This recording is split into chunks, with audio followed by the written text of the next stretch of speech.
Hey guys, tonight we step into a kingdom where gold drips from ceilings and shadows never fully leave the corners. The air is thick, heavy, not with incense, but something older. There's a scent that clings to fabric, to skin, to memory. A scent that doesn't belong. We're going into the sealed inner chambers of a palace where a king sat high on his throne, cloaked in silk, wreathed in power, and slowly, horrifyingly, began to rot while still alive.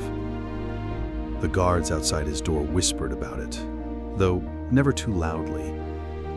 The maids wouldn't speak of what they scrubbed from the floor, and the physicians, well, some didn't return at all. You probably wouldn't survive a single night in that room, not even if you held your breath.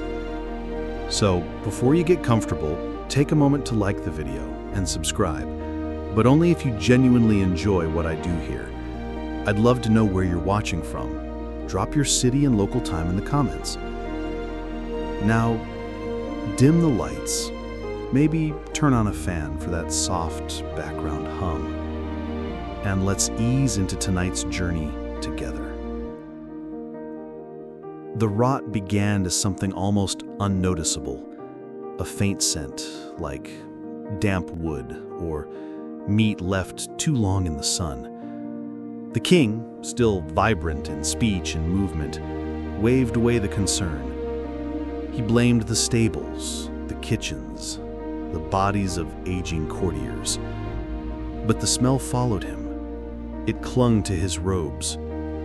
And when he passed, courtiers bowed faster, breathing shallowly, eager to flee. Something was wrong, but no one dared say it. Not to his face, not to the man whose eyes still held fire. At night, the palace shifted. Servants moved faster, torches flickered lower, and in the great hall, the throne room remained lit, but empty, save for the one figure who refused to lie down. He sat alone, in his gold and crimson, the fabric whispering as he twitched and shifted, scratching at invisible things beneath his skin. The rot was spreading, but it had not yet revealed its full shape. That would come later, with silence, shame, and the sickly sweetness of decaying flesh wrapped in silk. At first, the servants thought it was in their heads. The palace was old, and old places creak, shift, and breathe in strange ways. But the smell? That wasn't old wood or damp stone. It was sour. It had weight. It clung to your throat long after you left the room. And it came from the king's chambers, thickest near the base of the throne, where no one was allowed to clean. No servant dared question it aloud. Instead, they whispered as they polished silver just a little farther from the dais. They prayed under their breath while lighting the lanterns. Some claimed their skin crawled just by passing the heavy doors of the royal wing. One footman fainted after a midnight shift, standing outside the king's chamber, later insisting he'd seen movement under the king's robes, though the room had been still and quiet. In the kitchens, the older maids shook their heads.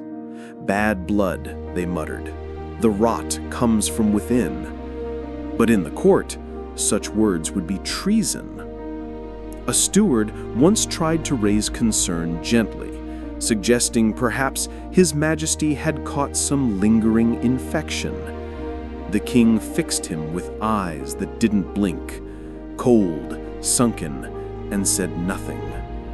The steward was dismissed the next morning. The throne room grew quieter after that. And still, the smell deepened. Floral oils and cedarwood incense burned endlessly, but they only mixed with the underlying stench, turning it almost sweet. When the king stood, a faint wetness remained where he'd sat. The tapestries nearest his seat began to discolor.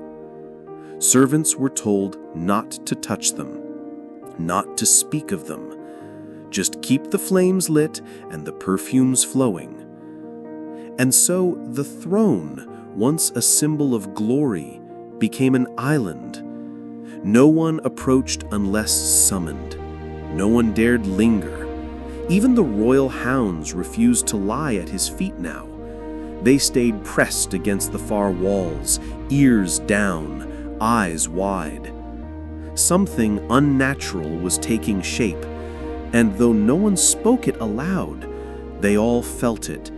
The king's body was betraying him, slowly, quietly, rotting from the inside while he still breathed and ruled.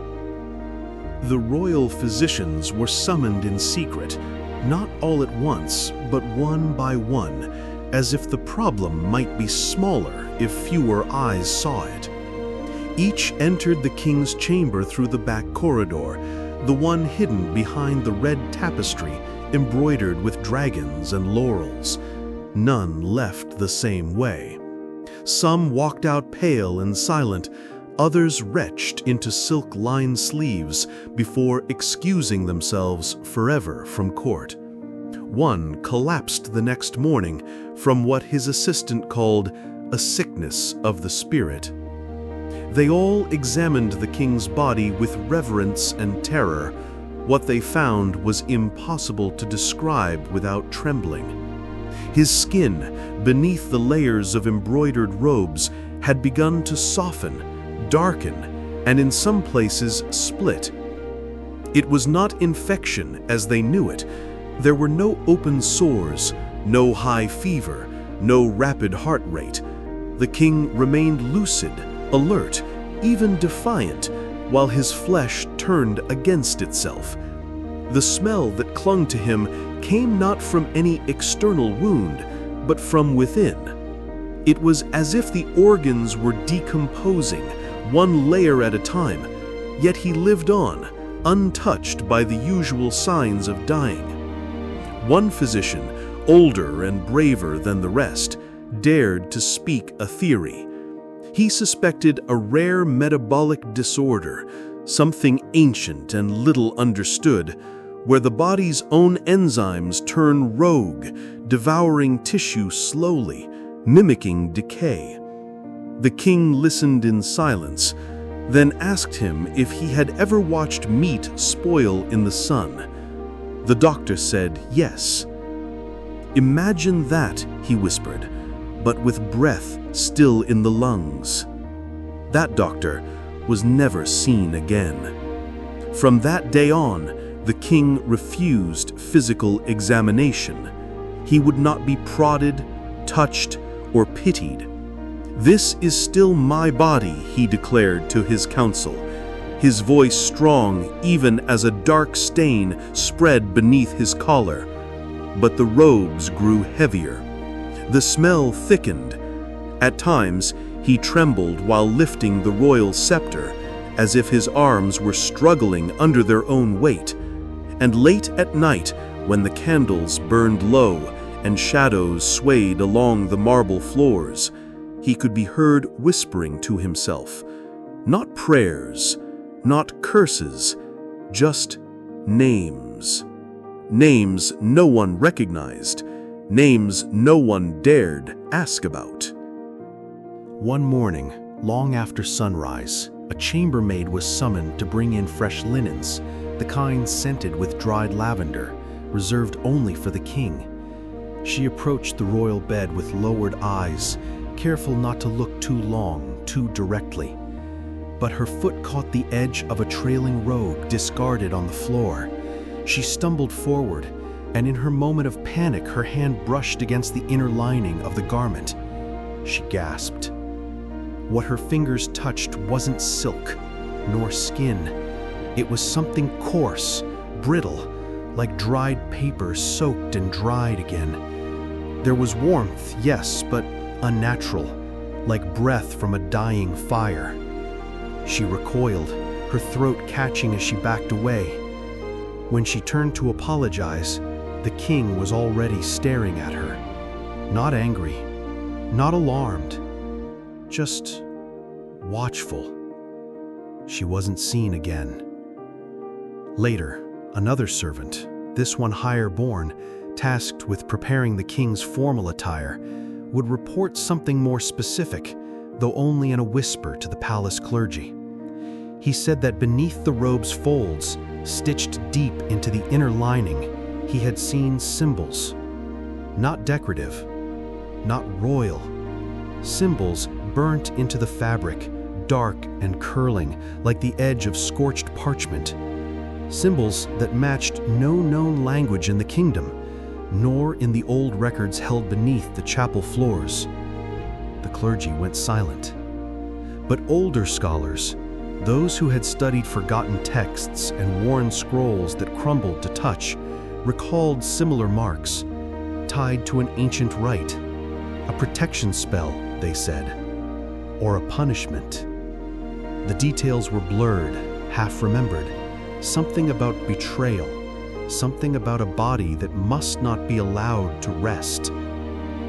And then there was the ring. The king never removed it, a heavy, dull band worn on his left index finger, carved from dark stone rather than gold.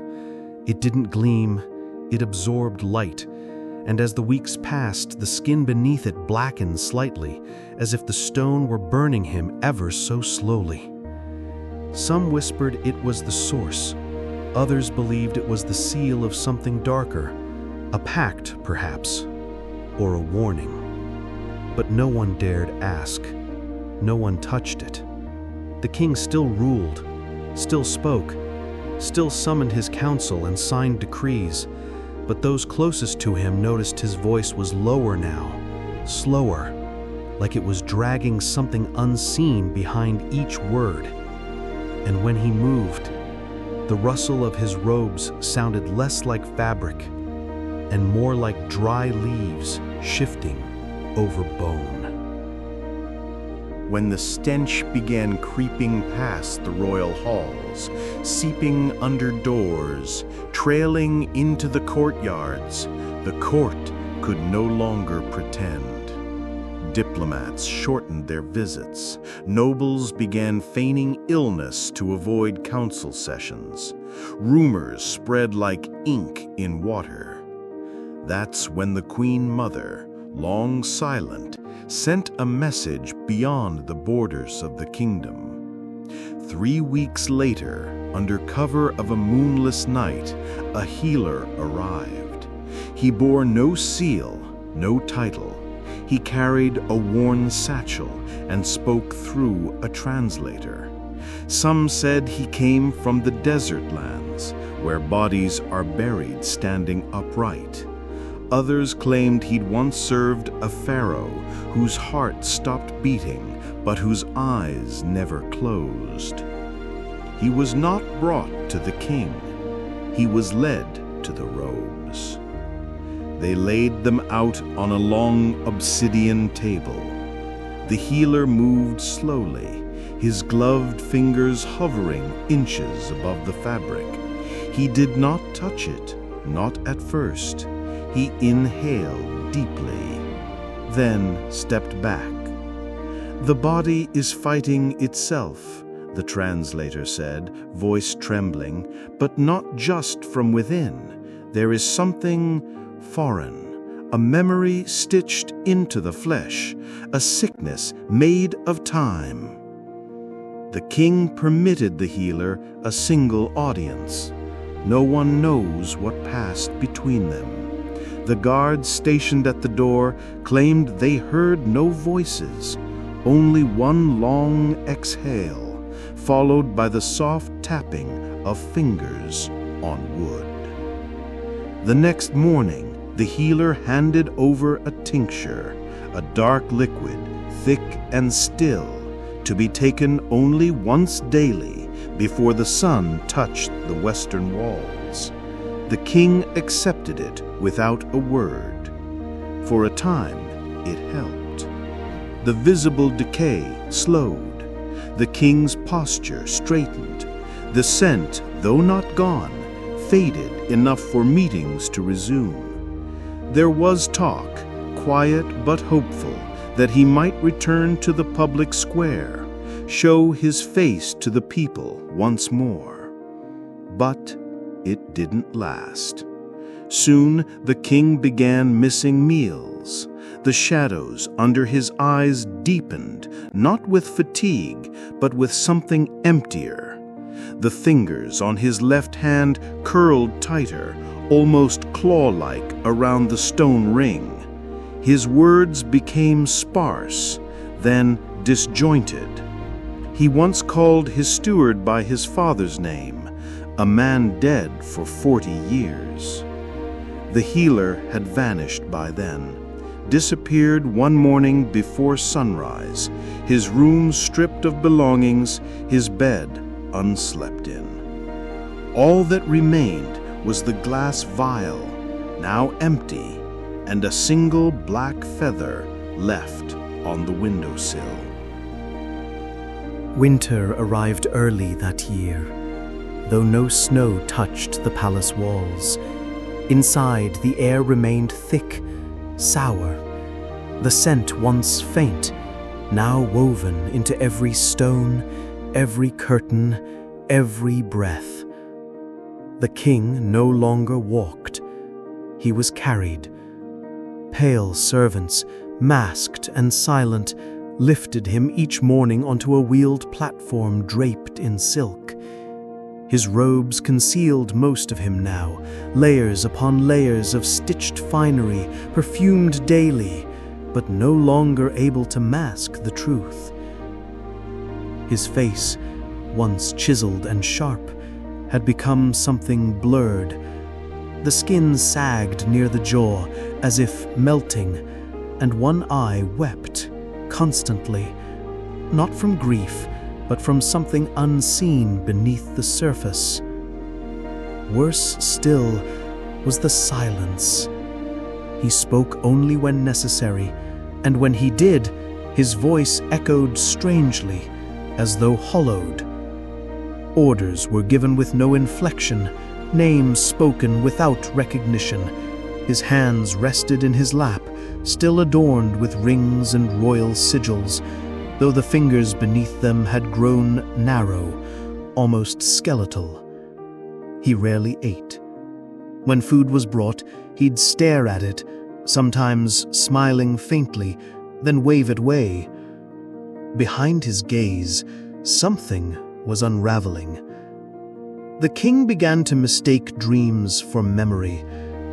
One evening, he summoned the palace architect, a man who died a decade before, and ordered the west wing torn down to let the water in. No one knew what he meant. Another night, he was found pacing barefoot on the balcony, murmuring to no one, "It wasn't meant for me. It was never meant for me."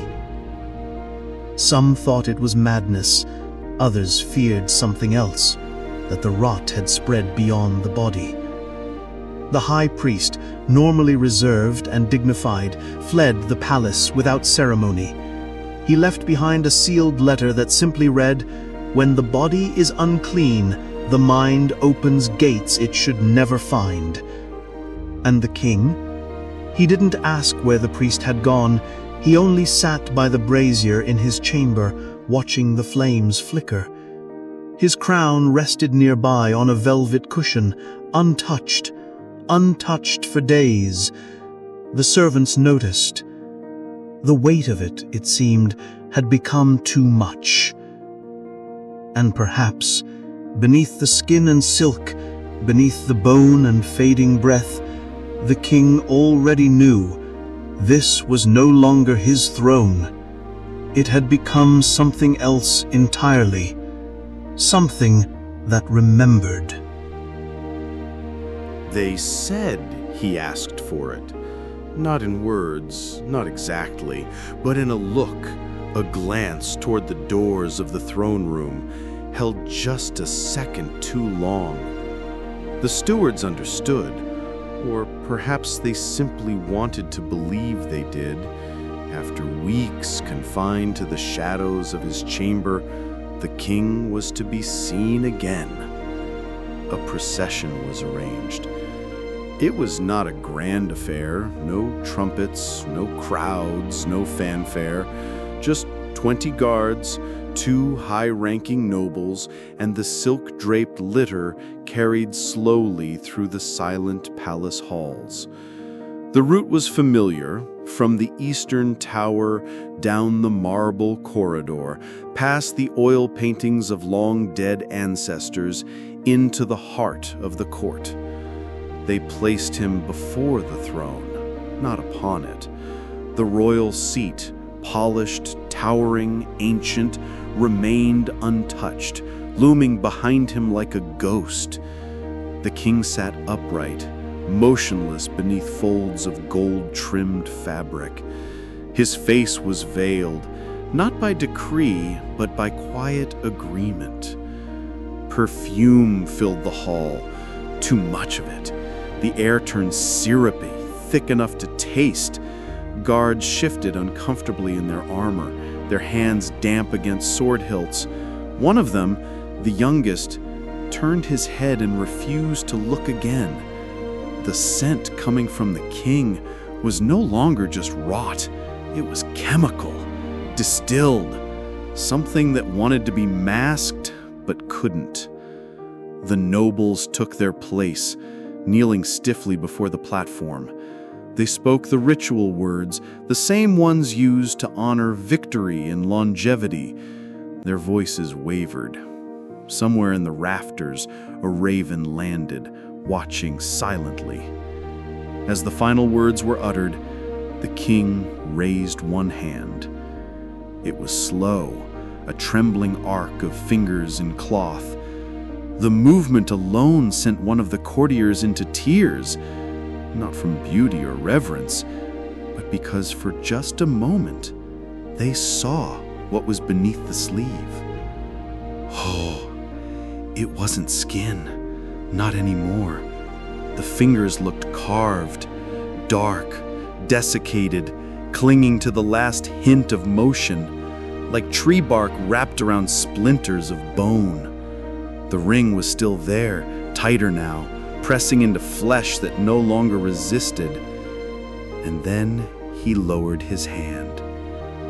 The guards stepped forward, lifting the litter. They turned, exited, vanished down the hallway without another word. No feast followed, no celebration. The court dismissed itself with the speed of a frightened animal. And the throne? It remained as it had been, pristine, untouched, waiting. But none who stood in that hall would ever sit upon it again.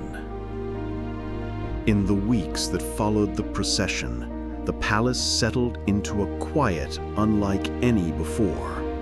The usual clatter of armor in the halls, the rustle of court gossip, even the solemn bells for prayer, all of it faded into a hush as though the walls themselves were afraid to echo. The king had not been seen since. Rumors spread like smoke.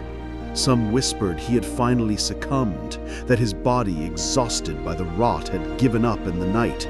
Others believed he was still breathing, still listening, hidden away in the deepest, darkest vault of the Eastern Tower, a place where sunlight never touched, and even the bravest servants refused to go without clutching a charm or prayer. But no physician came, no burial rites were announced.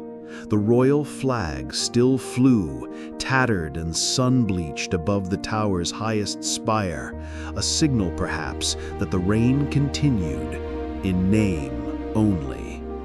Behind closed doors, ministers argued, not about succession, oddly, but about silence. Should they declare a new ruler? Should they release a statement? But doing so would require opening the king's chamber. And no one, not even the boldest among them, volunteered for such a task. The decay they feared was not just of the flesh. There was talk, low, breathless talk of something else, something that had come with the sickness, a presence lingering in the shadows of the king's room, a shadow that didn't follow light, and a hum beneath the floorboards that grew louder when no one spoke. A maid claimed to have seen it. She'd entered the room to replace the linens against orders. When she returned, her hair had gone white. She refused to speak from that day forward, save for one phrase whispered again and again in her sleep. He was watching, but it wasn't him. The ministers tried to discredit her, but others began reporting the same things. Mirrors cracking on their own, candles that wouldn't stay lit, dogs whimpering at the chamber door. And so, without fanfare, the hallway leading to the royal suite was sealed, bricked up quietly during a foggy morning. No announcements, no records, just stone and silence. Life resumed in fragments. Meals were served, missives were sent, but the heart of the palace, that tall eastern tower, remained a quiet wound. The throne room remained empty, and the king, if he still breathed, did so in darkness. Years passed, and the palace aged. Stone cracked beneath the pressure of time. Vines crept up the outer walls, clinging to once pristine columns, now forgotten by maintenance crews too afraid to work in the eastern wing. The hallways remained swept and the courtyards trimmed, but always with a nervous glance toward the sealed passage. Some who worked there now hadn't been born during the king's reign. They knew him only from faded portraits and fragments of forbidden stories told in candlelit servant quarters. But even they learned quickly. Never ask about the king, never walk too close to the bricked wall, and never ever knock. A new ruler had been crowned, a distant cousin from a secondary branch of the royal line. She was strong, wise, and fiercely rational. She wanted answers. So on the third day of her reign, she ordered the eastern wing reopened. The masons protested, the priests begged. The older advisors went pale with fear, but the queen insisted. What harm could a closed door do? The wall came down at dawn. What they found behind it was nothing, or so it seemed. The air was still. Dust clung to every surface like ash. No bodies, no bones, no bed, no throne, no crown, just an empty room and a hole in the floor, no wider than a dinner plate. It descended straight into darkness. No ladder, no stairs, just a circular shaft lined with smooth stone that looked newer than everything else around it. The queen leaned over it, frowning, trying to peer down. She never spoke again after that. From that day forward, her orders came in writing, and her voice was heard by no one. She ate, she walked, she governed, but the light behind her eyes dimmed. Whatever she saw down there, it didn't leave her. It clung to her, quietly. In time, the shaft was sealed again, not with bricks, but with iron, melted, poured, and cooled in layers until even sound refused to echo off the walls. And so, the room was buried once more. But every so often, when the palace was quiet and the night wind rolled in low from the east, those who lived near the tower claimed to hear something. A breath, slow and wet, rising from below, as if the rot beneath the crown had never stopped spreading. It was only waiting. The palace never officially closed off the eastern wing. On paper, it remained part of the royal estate, but no one was ever sent there again. Not the maids, not the guards, not the architects who came and went with plans for grand renovations. When they reached that part of the building, the plans always shifted. Routes rerouted, budgets conveniently adjusted, priorities quietly changed. And the queen? She ruled for another decade, efficient, brilliant, silent. In her final year, she spent her days walking the corridors just outside the sealed hall. Sometimes she would stand there for hours, staring at the thick iron plug in the floor. No one ever dared speak to her when she did. No one dared approach. One night, the queen went missing. There were no signs of struggle, no broken locks, no clues, just a quiet chill in the air and a single black feather found at the foot of the sealed door. Some said she had left the palace. Others whispered she had finally gone down the shaft. But there was one chambermaid, old, half-blind, and long ignored, who claimed she saw the queen days later, walking barefoot along the edge of the eastern gardens. Her gown was soaked, her eyes were closed, and her skin, the woman said, looked waxy, tight, as if something inside her had started to dry out, or maybe to rot. But no one believed the old woman. She died not long after, mumbling something in a language no one recognized. Her final words were written down, but the paper was lost.